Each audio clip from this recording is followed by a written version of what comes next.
দর্শক মণ্ডলী, আমরা বাংলাদেশ সেনাবাহিনীর গর্বিত সদস্য। কাঁধে কাঁধ মিলিয়ে শপথ নেই দেশের সার্বভৌমত্ব রক্ষার, স্বাধীনতা অক্ষুণ্ণ রাখার প্রস্তুতির জন্য নানা মহড়ায় নিজেদেরকে শানিত করে তুলি। এবারে আমরা বাংলাদেশ সেনাবাহিনীর প্যারা কমান্ডোর কিছু কার্যক্রম তুলে ধরছি। যে কোনো পরিস্থিতিতে শত্রুকে ধ্বংস করে নিজেদের আধিপত্য বিস্তার করাই এক প্যারা কমান্ডো ব্যাটালিয়ন স্পেশাল ফোর্সের মূল উদ্দেশ্য। শান্তিকালীন সময়ে কঠোর অনুশীলন এবং যুদ্ধক্ষেত্রে দুঃসাহসিক অভিযান পরিচালনাই হচ্ছে কমান্ডোদের সবচেয়ে বড় সঙ্গী।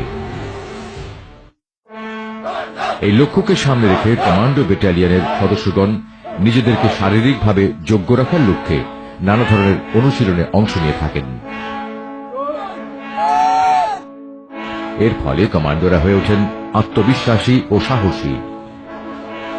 এসব অনুশীলনের পাশাপাশি যুদ্ধক্ষেত্রে যে কোনো পরিস্থিতি মোকাবেলার জন্য অন্যান্য প্রশিক্ষণের মাধ্যমে নিজেদেরকে প্রস্তুত করে তোলে।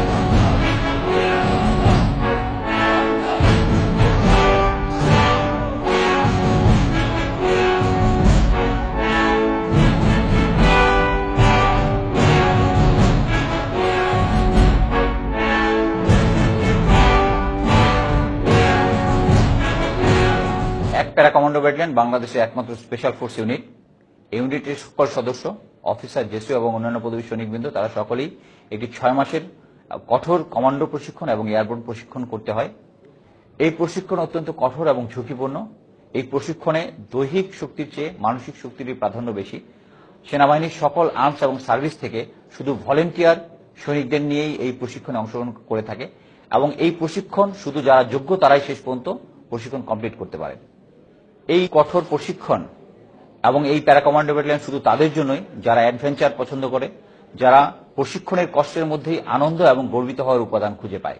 যুদ্ধকালীন সময়ে এই ইউনিটের দায়িত্ব হচ্ছে শত্রুর অভ্যন্তরে, জলে, স্থলে বা আকাশপথে যে কোনোভাবে অনুপ্রবেশ করে শত্রুর গুরুত্বপূর্ণ স্থাপনা ধ্বংস করা বা সেনা সদরের আদেশ অনুযায়ী কাজ পরিচালনা করা।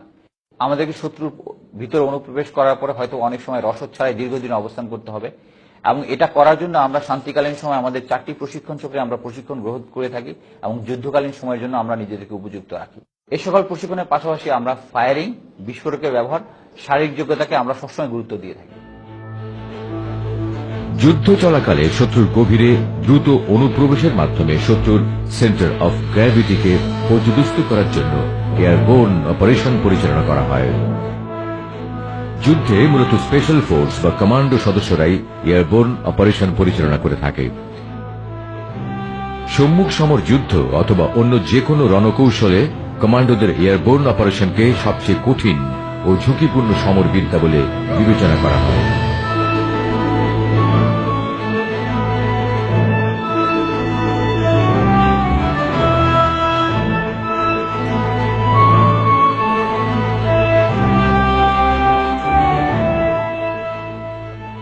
শত্রুর পরিস্থিতির উপর বিবেচনা করে কমান্ডো এয়ারবোর্ন অপারেশন দিনে ও রাতে উভয় সময়ে পরিচালনা করা হয়। সবুজ বনানীতে ভরা আমাদের এই মাতৃভূমিতে বিশেষ করে পার্বত্য এলাকাগুলোতে প্রতিনিয়ত সন্ত্রাসীদের মোকাবেলা করতে হয়।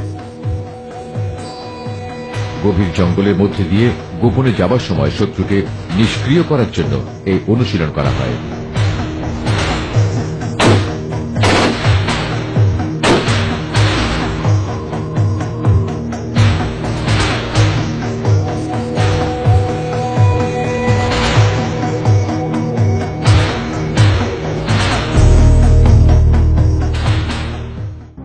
দুঃসাধ্য খাড়া পাহাড় বা প্রাচীর বেয়ে ওঠার জন্য কমান্ডোরা রক ক্লাইম্বিং অনুশীলন করে থাকে।